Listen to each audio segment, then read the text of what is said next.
30,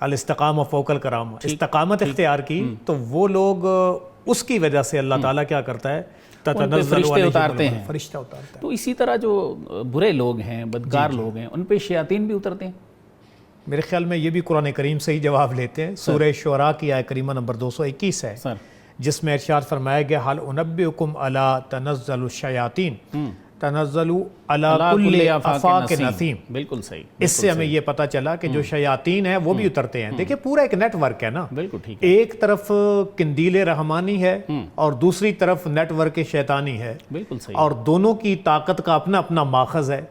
اصل تو طاقت اللہ تعالیٰ کی ہے، اور اس ابلیس کے پاس جو طاقت ہے، جو اس کے حواری ہیں، وہ اللہ تعالیٰ نے انہیں مہلت دی ہوئی ہے۔ بالکل ٹھیک، اور اس نے کہا تھا کہ میں ان کے راستے میں ناکے لگا کے بیٹھوں گا الا عبادک المخلصین، جی، لیکن جن کے پاس قندیل رحمانی ہے ان پہ میرا بس نہیں چلتا۔ تو اس طرح جیسے نیک و صالح لوگوں کے اوپر اللہ کے فرشتے اترتے ہیں، اسی طرح جو لیس لک علیہم بسلطان، بسلطان، اللہ نے فرمایا کہ جو میرے ہیں ان پہ تیری سلطانیاں نہیں چلیں گی۔ بالکل، اور پھر اور بھی بہت سارے ہمیں مواقع مل جاتے ہیں کہ انسان کے مختلف مواقع پہ یہ فرشتے اترتے ہیں، اور روحانیین جو ہیں وہ ان تمام چیزوں کو محسوس بھی کرتے ہیں۔ ٹھیک، انزل علیہم السکینہ کے بھی الفاظ آتے ہیں، وہ اللہ تعالیٰ جو سکونت نازل کرتا ہے۔ بلکہ کلام حضرت اقبال میں ہی دیکھیں نا، صحیح مسلم کی اس روایت کو اور قرآن کی آیات کو جمع کر دیا کہ فضائے بدر پیدا کر فرشتے تیری نصرت کو اتر سکتے ہیں گردوں سے قطار اندر قطار اب بھی۔ بالکل، تو اس لیے ملائکہ اللہ تعالیٰ کی وہ جماعت ہے کہ جو اللہ تعالیٰ کی راہ پہ چلنے والے پرخلوص لوگوں کو، جنہوں نے ہجرت کر کے سب کچھ چھوڑا،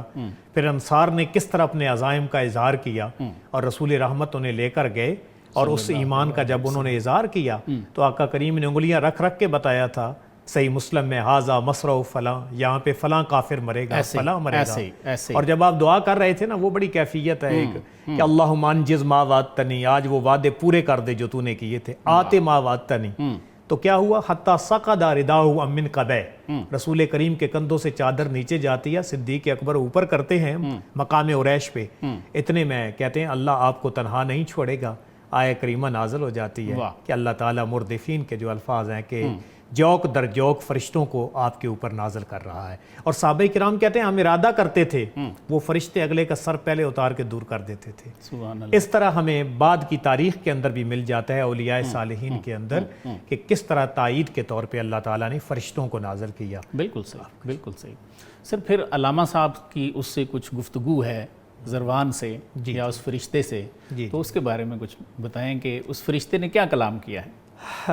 یہ بھی بڑا عمدہ کلام ہے۔ فرشتے نے جب وہ، یعنی کہ فرشتے صرف اترتے ہی نہیں ہیں، فرشتے ہم کلام بھی کرتے ہیں، بالکل ایسے، اور وہ اس کلام کے اندر بھی بہت بڑا بڑا میسج دے کر چلے جاتے ہیں، جیسے زروان نے کیا ہے۔ اسی طرح ہمیں بنی اسرائیل کی وہ واقعہ بھی ملتا ہے نا، جو آقا کریم صلی اللہ علیہ وآلہ وسلم نے اس بندے کے بارے میں جو توبہ کا ارادہ کر کے گیا تھا، تو اب راستے میں جو ہے وہ ڈیتھ ہو جاتی ہے، ملائکہ عذاب بھی آ جاتے ہیں، ملائکہ رحمت بھی آ جاتے ہیں، حدیث پاک میں لفظ ہے۔ جی بالکل ہے، بخاری میں۔ اسی طرح دونوں قسم کے فرشتے اللہ تعالیٰ نے پیدا کیے ہوئے ہیں، تو ان کی جو گفتگو تھی اس بندے کے لیے ہدایت کا سماع بنی۔ تو اسی طرح یہاں بھی جو زروان ہے اس کا جو کلام ہے وہ نقل کیا گیا ہے کہ گفت زروانم جہاں را قاہرم، اس نے کہا کہ میں زروان ہوں اور اس جہان پر غالب ہوں، ہم نہانم از نگاہ ہم ظاہرم، میں نگاہ کے سامنے بھی ہوتا ہوں، چھپ بھی جاتا ہوں، چھپ بھی جاتا ہوں، سر بستہ ہر تدبیر با تقدیر من، میری تقدیر سے ہر تدبیر بندھی ہوئی ہے، بندھی ہوئی ہے،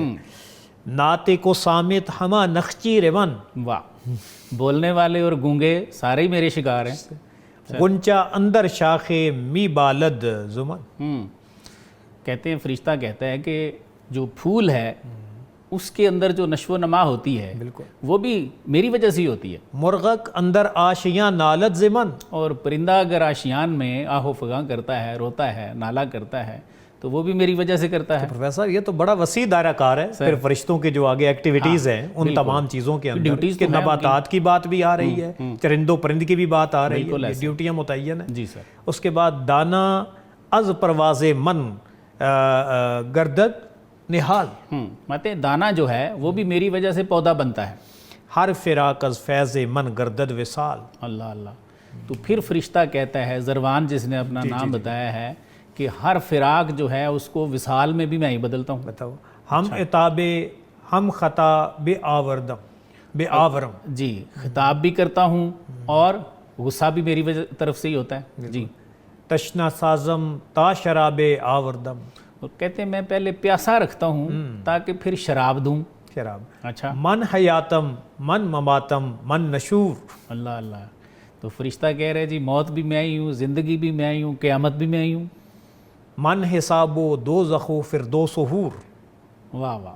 فردوس، حور، بہشت، دوزخ، یہ تو سبھی کہہ رہے ہیں میں ہی ہوں سارا کچھ. اب آپ دیکھیں کہ جب بچہ ایک لیول پہ پہنچتا ہے رحم مادر میں جی تو اللہ فرشتے کو بھیجتا ہے کہ روح پھونکو. بالکل صحیح. من حیاتم ہوں من مماتم ملک الموت. بالکل ٹھیک ہے.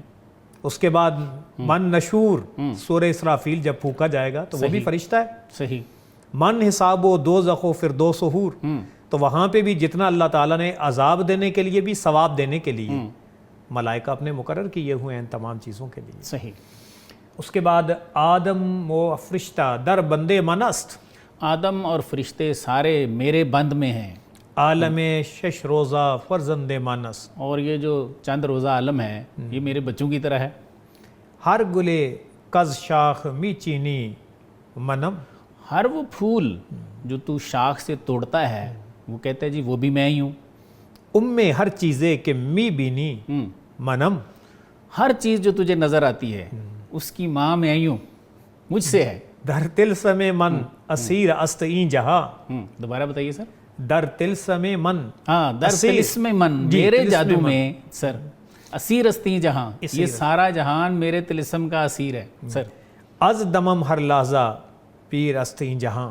اللہ اللہ. کہتے ہیں میرے دم سے یہ جو جہان ہے ہر لمحہ بوڑھا ہو رہا ہے. بوڑھا ہو رہا ہے. لیم اللہ ہر کرا در دل نشست، جس کے دل میں لیم اللہ ہے وقت لا یسانی فی ملک مقرب ولا نبی مرسل. تو کہتے ہیں جی یہ حدیث جس کے دل میں آ گئی، آ جوان مردے تلسم من شکست، صرف وہ میرا تلسم یا میرا جادو توڑ سکتا ہے، باقی سب پہ میں قاہر ہوں، غالب ہوں. کیونکہ یہ اس کی تحدیات ہیں، کانسٹرینٹس ہیں کہ یہاں پہ وہ نہیں جا سکتا. لیم اللہ وقت، صحیح. جس میں رسول کریم نے فرمایا میرا وہ وقت ہے اللہ کے ساتھ خاص. لا یسونی فیہ ملک مقرب ولا نبی مرسل، نہ مقرب فرشتہ آ سکتا ہے نہ مرسل نبی آ سکتا ہے. اور یہ میرے خیال میں رسول کریم کا ہی خاصہ ہے قرب خداوندی کے ساتھ. ثم دنا فتدلی سے فکان قاب قوسین او ادنی. تو وہ کہہ رہا ہے وہاں میں نہیں جا سکتا. گر تو خواہی من نباشم درمیان، واہ.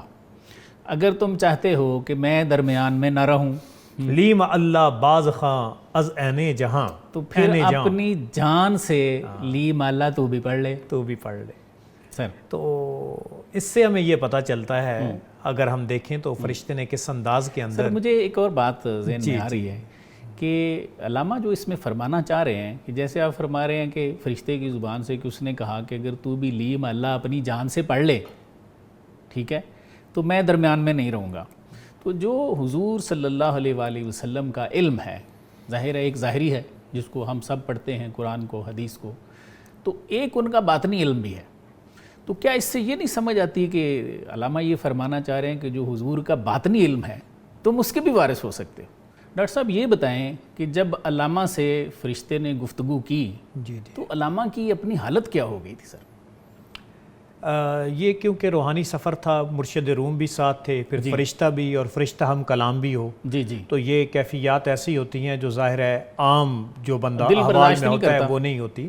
لیکن یہ نگاہ مرشد روم کا کمال ہی تھا کہ آپ اپنے آپ کو لے کر چل بھی رہے تھے اور ساتھ ساتھ ہمارے لیے یہ قندیلیں راستے میں روشن کر رہے تھے. کہتے ہیں در نگاہ او نبی دانم چھی بود. تو فرماتے ہیں کہ مجھے سمجھ نہیں ہے کہ فرشتے کی نگاہ میں کیا تھا.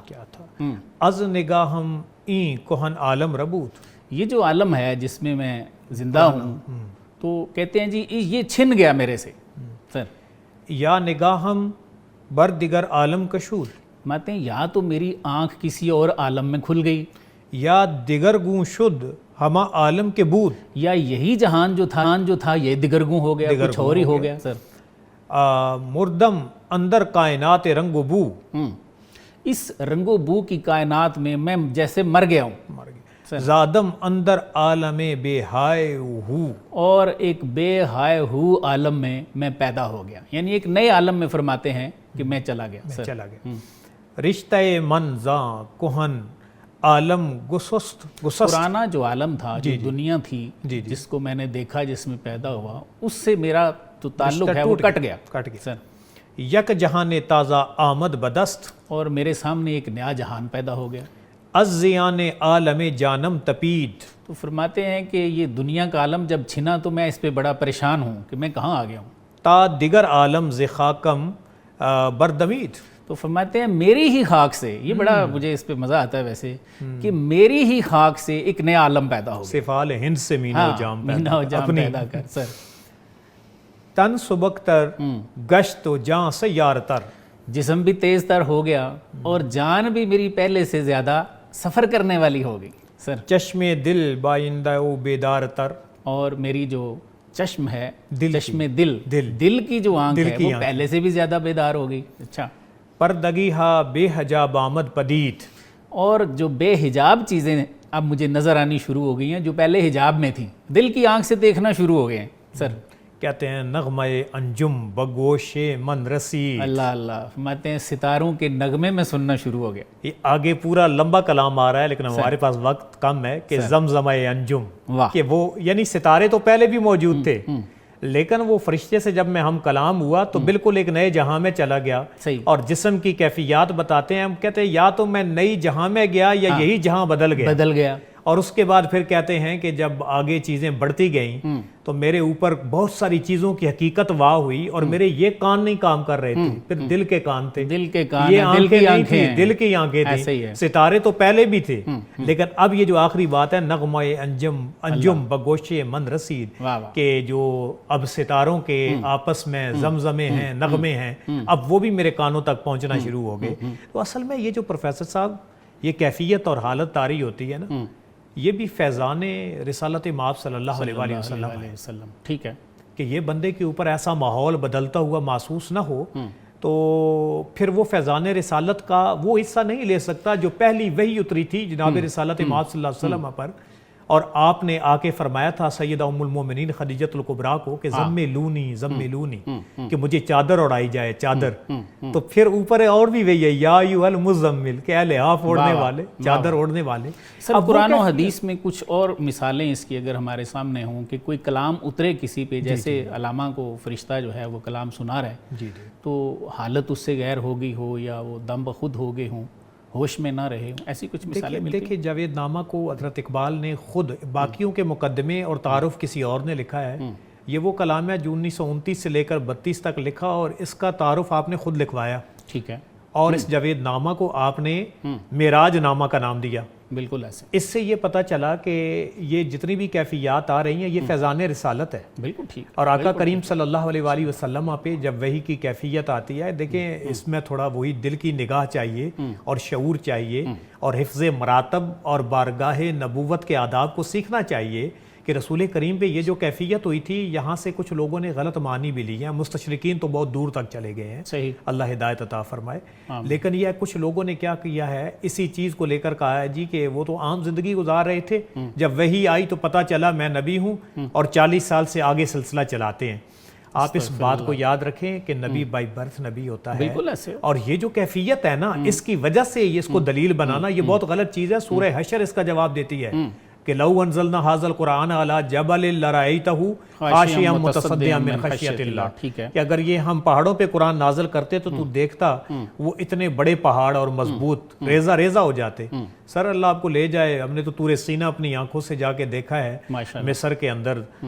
وہاں پہ جب وہ پتھر ابھی بھی ٹوٹے ہوئے اور درختوں کے وہ نقوش اب بھی اس کے اندر، باقی پہاڑ کھڑے ہوئے ہیں لیکن سینائی ماؤنٹین کے اندر وہ ٹوٹا ہوا جس پہ تجلی گری تھی.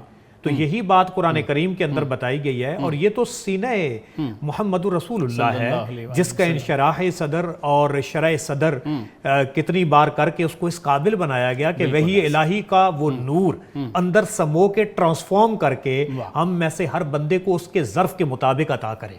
تو اس لیے سیدہ ام المومنین عائشہ صدیقہ رضی اللہ تعالیٰ عنہ سے بھی روایت موجود ہے کہ جب رسول کریم پہ سخت جاڑے کے موسم میں وحی کی کیفیت ہوتی تھی آپ شرابور ہو جاتے تھے، پسینے سے آ جاتا تھا، سخت پسینہ آ جاتا. اور ایک صحابی کہتے ہیں کہ ایک دفعہ دوران سفر رسول کریم نے آرام فرمایا اور میری گود میں سر مبارک رکھا تو قاد ان یتکسرا کہ مجھے اپنی ران کا ایسے محسوس ہوا کہ ابھی وہ ٹوٹی کے ٹوٹی، کہ وہ وحی کا اتنا بوجھ اور کیفیت تھی کہ وہ سینہ علم نشرح ہی ہے جس نے ان تمام چیزوں کو لے کر آگے منتقل کیا۔ تو کوشچن تھا آپ کا کہ کیا ایسا ماحول اور روحانیوں کے ساتھ جب بندہ ہم کلام ہوتا ہے تو کیا عام انسانی جسم کے اوپر ایسی کیفیات آتی ہیں؟ تو رسول کریم کی سیرت کے اندر یہ چیز ہمارے لیے رہبر و رہنما ہے کہ بلا شبہ یہ تمام چیزیں آتی ہیں۔ بالکل صحیح ہے سر۔ آگے یہ فلک قمر کی سیر آ جاتی ہے، تو یہ فرمائیں کہ روح رومی جو ہے وہ علامہ اقبال رحمۃ اللہ علیہ کو یہ چاند والے آسمان پر کیسے لے کے جاتی ہے سر؟ دیکھیں، ایک تو یہ روحانی سفر ہے، دو چیزیں ہوتی ہیں، ایک ہوتا ہے امکان اور ایک ہوتا ہے امتناع۔ ٹھیک ہے، فلسفیوں کی اگر بات کی جائے آج کل، کیونکہ ہر کوئی کہتا ہے جی اپیلنگ چیز ہو جو دماغ میں سمجھ آئے۔ سر امکان کی دنیا کے اندر ایک تو ہمارے جسم کے کارنامے ہیں جو امکان کی دنیا میں ہوتے ہیں، اور امتناع وہ ہوتا ہے کہ جو ہم جسم کی طاقت کے ساتھ کر ہی نہیں سکتے، امتناع الوقوع ہے چیز۔ صحیح۔ اب سوال یہ ہے کہ کیا جیسے آپ خود فرما رہے ہیں کہ اولیاء کرام یا جو روحانی لوگ ہیں ان کو روحانیت کے اعتبار سے معراج کروائی جاتی ہے، سر تو اس چیز کا امکان یہ بعید از امکان نہیں ہے۔ ٹھیک ہے، تو اسی طرح حضرت رومی فلک قمر کے حوالے سے پورا کلام ہے، آپ میرا ساتھ دیں گے اس میں کہ ای زمین و آسماں ملک خداست۔ رومی فرماتے ہیں جب ساتھ لے کے جا رہے ہیں کہ یہ زمین و آسمان جو ہیں یہ ہمارے خدا کی تو ملکیت ہے، این مہو پروین ہما میراث ماست، اور یہ مہو پروین ہماری ہی میراث ہیں۔ اندر این را ہر چے آیت در نظر، اس راستے میں جو کچھ بھی آپ کو نظر آئے با نگاہ محرم اورا نگر، تو اس کو ایک محرم راز کی نگاہ سے دیکھ۔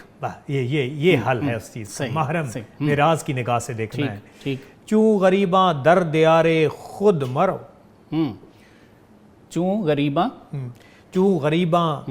در دیار خود مرو، اپنی دنیا میں اپنے دیار میں کسی مسافر کی طرح نہ رہے سر، ایز خود گم اندکے بے باک شو، تم اپنے آپ میں گم ہو رہے ہو، ساتھ اس کو لے کے جا رہے ہیں علامہ اقبال رحمۃ اللہ علیہ کو، تو فرماتے ہیں اپنے آپ میں گم نہ ہو، ذرا بے باک ہو، ہوشیار ہو، ذرا ہوشیار ہو۔ ایوں آن حکم ترا بر دل زنت، واہ، یہ ساری چیزیں جو ہم دیکھ رہے ہیں ہمارے راستے میں آ رہی ہیں یہ تو تیرا حکم ماننے والی ہیں۔ گر تو گوئی ای مکن آن کن کنت، واہ، اگر آپ ان سے کہو کہ یہ کرو اور یہ نہ کرو تو یہ تیرا حکم مانیں گی۔ اس کے بعد کہتے ہیں نیست عالم جز بتانے چشم و گوش، یہ جتنا عالم ہے یہ سارے بت ہیں چشم کے اور کان کے سر، این کے ہر فردائے او میرت چو دوش، اور اس کا ہر آنے والا کل گزرے ہوئے کل کی طرح مر جاتا ہے، ختم ہو جاتا ہے سر۔ در بیابانے طلب دیوانہ شو، طلب کے بیابان میں دیوانہ ہو جا، کچھ پانے کے لیے اپنی خواہش کو دیوانگی تک لے جا۔ آگے پریکٹیکلی اگزامپل بھی دی، یعنی ابراہیم ای بت خانہ شو، یعنی اس بت خانے کا تو بھی ابراہیم بن جا، ابراہیم ہو جا، واہ، اس کو فتح کر لے۔ چوں زمین و آسمارا تے کنی، تاکہ تو زمین و آسمان کو طے کر لے، این جہاں آ جہاں را طے کنی، اور اس جہان کو بھی طے کر لے اور اگلے جہان کو بھی طے کر لے، یعنی اپنے ماں سے واہ پہ قابو کر، ٹھیک ہے، اپنے نفس کو مار، اور پھر یہ پوری کائنات جو ہے یہ تیرے تصرف میں ہے۔ یہ میرے خیال میں یہ وہی درجات تو نہیں، طے مکانی، طے زمانی، طے لسانی، یہ وہ ساری کیفیات ہیں، وہ طے کر کے آگے۔ بالکل ایسے، بالکل ایسے۔ اس کے از خدا ہفت آسمان دیگر طلب، اللہ تعالیٰ سے کوئی 7 آسمان اور بھی طلب کر، صد زماں و صد مکان دیگر طلب، اور سینکڑوں سامان اور سینکڑوں آسمان اور طلب کر، بے خود افتادن لبے جوئے بہشت، فرماتے ہیں کہ بہشت کے کنارے پہ ویسے ہی پڑے رہنا بغیر کسی آرزو کے سر، بے نیاز از حرب و ضرب خوب و زشت، حرب و ضرب نہ ہو، زشت و خوب کی پہچان کوئی نہ ہو، صرف بہشت کے کنارے پہ پڑے رہنا، یہ کوئی بات ہے مردوں والی؟ گھر نجاتے ما فراغ از جستجوست، دوبارہ پڑھیے سر۔ گھر نجاتے ما فراغ از جستجوست، اگر ہماری جو فراغت ہے جستجو سے اگر ہم چھوٹ جاتے ہیں تو یہ ہمارا حاصل ہے۔ گور خوشتر از بہشتے رنگ و بوست، تو پھر وہ رنگ و بو کے بہشت سے گور اچھی ہے، گور اچھی ہے، پڑے ہی رہنا تو قبر اچھی ہے، قبر اچھی ہے۔ اے مسافر جاں بمیرت از مقام، واہ، اے مسافر اے اقبال، مقام سے جان مر جاتی ہے، جان مر جاتی ہے، زندہ تر گردد ز پرواز مدام، اور انسان اگر مسلسل پرواز کرتا رہے تو وہ زندہ و جاوید ہو جاتا۔ بس یہ وہ سفر تھا کہ جس پہ چلتے ہوئے آداب سفر بھی مرشد رومی بتا رہے ہیں، بالکل صحیح، حاصل سفر بھی بتا رہے بالکل ہیں، صحیح، زاد راہ بھی بتا رہے ہیں، بالکل صحیح، اور آخر میں بتا رہے ہیں کہ اس پہ پہنچ کے ایک انسان لا مکانی ہو جاتا ہے، اور وہ مقام وہ ہیں کہ جو دنیا پہ کان رکھنے والے اور فہم رکھنے والے لوگوں کے وہم و گمان بھی نہیں ہے۔ سر یہ جو آگے دو اشعار ہیں یہ شامل کر لیجئے اس کے پلیز۔ گفت رومی از گماہ پاک شو، بالکل، گفت رومی از گماہ پاک شو، رومی نے فرمایا اقبال کو کہ اقبال یہ جو خیالات تجھے آ رہے ہیں نا ان سے پاک ہو جا، ذرا ان سے پاک ہو جا، خوگرے رسم و راہ افلاک شو، افلاک کے رہ و رسم سے آگاہ ہو، ہم اوپر جا رہے ہیں، ما ازما دورو با ما آشنا است، ہم چاند سے تو دور ہیں لیکن چاند ہم سے آشنا ہے، این خستی منزل اندر راہ ماست، اور ہمارے اس راستے میں چاند ہماری پہلی منزل ہے، پہلی منزل ہے، پرے ہے چرخ نیلی فام سے منزل مسلمان کی، یہ وہی بات ہے، ستارے جس کی گرد راہ ہوں وہ آسمان تو ہے، بالکل۔ واہ، اچھا، دیرو زود روزگارش دیدنی است، ہاں، دیر سے پہنچو یا جلدی پہنچ جو، اس کے روزگار فلک پہ پہنچنے کی جو چیزیں ہیں یہ دیکھنے والی ہیں، غار ہائے کوہ سارش دیدنی است، اور چاند پہ جو غاریں ہیں رومی فرماتے ہیں کہ اقبال وہ دیکھنے والی ہیں، واہ، چاند پہ پہنچ جاتے ہیں، چاند پہ پہنچ جاتے ہیں۔ تو بس یہ وہ سفر تھا، یہ وہ منفر تھے، حاصل سفر تھا جو رومی ساتھ گائیڈ بھی کرتے جا رہے ہیں، اور وہاں پہنچ کے جو کیفیات ہیں وہ اقبال کو دکھاتے بھی جا رہے ہیں۔ بالکل ٹھیک۔ ڈاکٹر صاحب علامہ چاند کی زمین کے بارے میں کیا بتاتے ہیں، کس طرح کی تھی؟ چلے اب حضرت رومی لے کر چاند تک پہنچ گئے ہیں حضرت علامہ اقبال کو، اب وہاں کی جو کیفیت ہے اس کو ایکسپلور کرتے ہیں۔ جی، کہتے ہیں آن سکوت آن کو سارے ہولناک، وہاں خاموشی ہے اور ہولناکی ہے سر، اندروں پرسوز و بیرون چاک چاک، اس کا اندر پرسوز ہے، باہر سے چاند کی زمین جو ہے وہ چاک چاک ہے، صد جبل از حافتین و یلدرم، وہاں پہ بہت سارے پہاڑ ہیں، حافتین اور یلدرم ان کے نام بتاتے ہیں حضرت، بردہانش دود و نار اندر شکم، ان کے اوپر دھواں ہے اندر آگ ہے، آتش فشاں پہاڑ ہے سر، از درونش سبزائی سر بر نزد، ان کے اندر سے کہیں بھی سبزے نے باہر سر نہیں نکالا، طائرے اندر فضائش پر نزد، کوئی پرندہ جو ہے کہتے ہیں وہ بھی وہاں نہیں دیکھا، اب رہا بے نم ہوا ہا تند و تیز، ہوا تند و تیز ہے اور ابر جو ہیں ان میں کوئی نمی نہیں ہے وہاں، با زمین مردہ اندر ستیز، ایسے لگتا ہے جیسے وہ مردہ زمین کے ساتھ جنگ چل رہی ہے ان کی، عالم فرسود آئے بے رنگ و صوت، فرسود عالم ہے، کوئی رنگ نہیں ہے وہاں پہ، نئے نشان زندگی دروے نہ موت، وہاں نہ پہ زندگی کا کوئی نشان ہے نہ موت کا کوئی آگے نشان پھر ہے۔ کچھ اشعار کو ہم لے کر سکپ کر کے آگے جاتے ہیں۔ ہر کجا رومی برد آنجا برو، واہ، یہ حضرت کا ہی کلام ہے، آپ فرماتے ہیں کہ اقبال جہاں تمہیں رومی لے جائے نا چلا چل، کچھ نہ سوچ، فٹ سٹیپس کو فالو کر بس، مرشد حقیقت میں جی، کہتے ہیں کہ یک دودم از غیر او بیگانہ شو، ہاں، یکدم از غیر او بیگانہ شو، ایک لمحے کے لیے، تھوڑی دیر کے لیے رومی کے غیر سے بالکل غافل ہو جائے، جہاں پہ رومی لے کے جا رہے ہیں چلتا چل سر۔ اب یہ دیکھیں نا، یہ وہ معرفت کی بات ہے کہ جہاں تمہیں کوئی لے کے جا رہا ہے نہ راہ حقیقت میں، ہاں، پھر وہاں چون چرا نہیں کرنا، مرشد کو واقعی حقیقت میں مرشد سمجھنا ہے، بالکل ایسے ہی، اور یہ بات جو ہے اس کی تو ہمیں تلقین سورہ کہف کے اندر بھی کی گئی ہے۔ اگر ہم دیکھتے ہیں تو وہاں پہ سورہ کہف میں 2-3 مرتبہ یہ آیت آئی ہے، 75 نمبر آیت کے ہم لیتے ہیں کہ جب حضرت خضر حضرت موسیٰ کو کہتے ہیں الم اقل لک انک لن تستطیع معی صبرا، بالکل بالکل ایسے، کہ کیا جب بھی وہ 3 واقعات جو ہیں نا، دیوار یتیم، کشتی مسکین والی بات جو ہے، تو انہوں نے یہی کہا تھا کہ میں نے نہیں کہا تھا اے موسیٰ تمہیں کہ تو میرے ساتھ صبر نہیں کر سکے گا، ایسے ہی، پھر آخر میں جب وہ دیوار یتیم والی بات آئی نا تو پھر سب کی حکمت بتا کے آپ نے کہا کہ ہاذا فراق ہو بینی و بین، یہ کہ میرے اور تمہارے درمیان فراق کا راستہ ہے۔ تو اس لیے جب ایک راہ پہ چلتے ہیں تو یہ صبر بہت بڑی چیز ہے، اور اس راہ کے اندر اسپیشلی آداب میں یہ چیز ہے، تو یہی بات یہاں بھی بتایا مجھے حافظ کا کلام یاد آ رہا ہے، جی جی، کہ میں سجادہ رنگی کن اگر پیرے مغاں گوید، کہ سالک بے خبر نہ بود ذرا ہو رسم منزل ہا۔ اب لفظی ترجمہ تو تھوڑا عجیب لوگوں کو لگتا ہے کہ جی اگر آپ کو سالک کہے کہ مسئلے پہ بھی شراب پی تو آپ نے پی لینی ہے، اس لیے کہ راہ و رسم کو وہ جانتا ہے. اس سے مراد یہ نہیں ہے کہ وہ کہتے ہیں کہ وہاں پہ شراب پی، اس سے مراد صرف یہی ہے کہ جو تمہیں ہاں جو شیخ کہتا ہے اتباع کی بات، اس کو مان، اس کی اتباع کر. ورنہ وہ دوسرا ان کے کیسا شیخ ہے جو کہتا ہے کہ شراب پی بیٹھ گئے. شراب کی بات جو ہوتی ہے وہ شراب طہور اور معرفت کی بات ہوتی ہے، لوگوں کے تقریب الفہم کے لیے. اچھا آخر میں یہ دست من آہستہ سوئے خود کشید. ہاں، رومی نے اپنا ہاتھ کہتے ہیں جی آہستہ سے اپنی طرف کھینچا سر، تند رفتو برسر غارے رسی، اور ہم بڑی جلدی ایک چاند کی غار پہ پہنچ گئے. بس یہاں تک آپ پہنچنے کی بات کہہ رہے تھے. سر ایک اگلا سوال ہے اس پہ، شاید یہ ہمارا آخری سوال ہوگا کہ اس غار کے اندر علامہ نے کیا دیکھا؟ کون تھا وہاں پہ؟ غار کے اندر ایک عارف ہندی کا آپ نے نام استعمال کیا ہے سر، جسے جہاں دوست بھی کہتے ہیں جی. ٹھیک ہے، عارف ہندی کے با یکے از غار ہائے کمر خلوت گرفتہ و آل ہند اورا جہاں دوست می گوین. ٹھیک ہے. اس میں کہتے ہیں من چکاراں دوست دست بر دوش رفیق. تو کہتے ہیں میں نے اپنا ہاتھ اپنے رفیق کے یعنی مولانا روم کے کندھے پہ رکھا ہوا ہے، تو جا رہے ہیں. پا نہادم اندراں غار عمیق، اور اس گہری غار کے اندر ہم نے پاؤں رکھ دیا، داخل ہو گئے ہیں دونوں.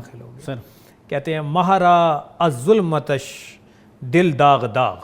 کہتے ہیں اتنا اندھیرا ہے کہ وہاں چاند کا جو دل ہے نا وہ بھی داغ داغ ہو جائے. اندرو خورشید محتاج چراغ، اور اگر خورشید کو وہاں جانا پڑے وہ بھی چراغ لے کے جائے، اس کو بھی چراغ چاہیے. وہم و شک و برمن شبی خون ریختن. فرماتے ہیں وہم اور شک جو ہے وہ میرے دل میں پیدا ہو گیا. سر عقل و ہوشم را بدارا ویختن، اور میرے عقل و ہوش جو ہیں وہ چھن گئے.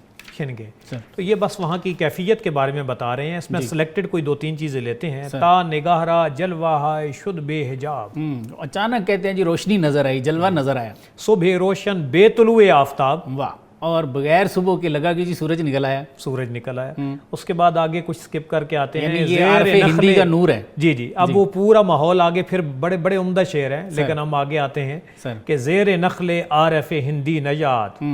ایک درخت کے نیچے عارف ہندی بیٹھے ہوئے ہیں.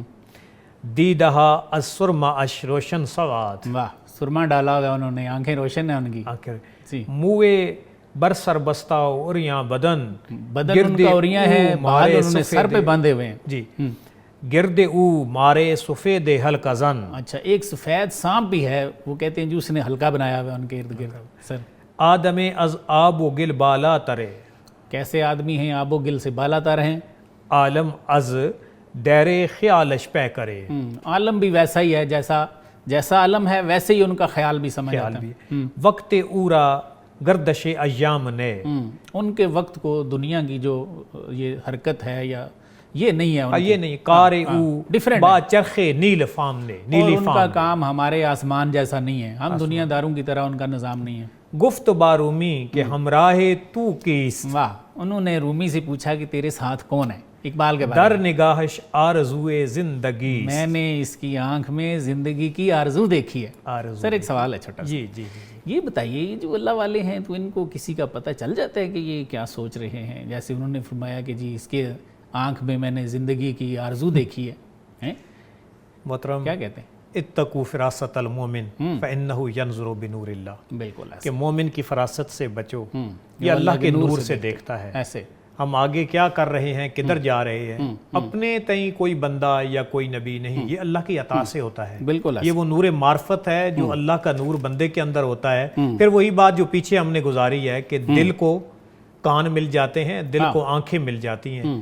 ظاہری اس آنکھ کی تو اتنی پرواز نہیں ہے، بلکہ یہ وہ بلکہ حضرت اقبال نے جو کہا ہے نا کہ یہ جو بندہ مومن ہے نا، اس کو اللہ تعالیٰ جب کیفیات دیتا ہے تو اس کی کیفیت کیا ہوتی ہے کہ اس کے ہاتھ، اور ہاتھ ہے اللہ کا، بندہ مومن کا ہاتھ، غالب و کار آفرین کار کشا و کار ساز. علامہ کے استاد نے بھی تو ایسے ہی فرمایا. آپ فرماتے ہیں کہ بندگان خاص علام الغیوب، فرماتے ہیں جو اللہ کے خاص بندے ہیں ان کو غیب سے اللہ تعالیٰ الہام عطا فرماتے ہیں. بے شک. بندگان خاص علام الغیوب در جہان جان جواسیس القلوب. فرماتے ہیں جان کے جہان میں یہ دلوں کے جاسوس ہوتے ہیں. بالکل. تو یہ ان کی عادت ہے, یہ ان کی عادت ہے, یعنی کہ اس میں کوئی انہیں تکلف کی بھی ضرورت نہیں ہوتی, احوال ان کے سامنے جو کچھ وہ بتاتے ہیں انہیں اللہ تعالیٰ الہام کرتے ہیں. بالکل ٹھیک. جی ناظرین, آپ نے ہمارا آج کا پروگرام دیکھا. علامہ رحمۃ اللہ علیہ کی روحانی معراج کے سلسلے میں آج ہم نے یہ جانا کہ پہاڑوں میں علامہ کے سامنے روح مولانا روم کے حاضر ہونے کے بعد آپ نے ایک فرشتہ دیکھا جس کا نام علامہ نے زروان لکھا ہے. یہ فرشتہ اقبال کی روح کو مولانا روم رحمۃ اللہ علیہ کی ہمراہی میں آسمانوں کی سیر کراتا ہے. اس سلسلے میں علامہ نے زروان کی گفتگو, چاند اور اس کی سرزمین اور اس کے غار میں موجود ایک شخص عارف ہندی کے بارے میں جو کچھ لکھا ہے وہ بھی آپ نے جانا.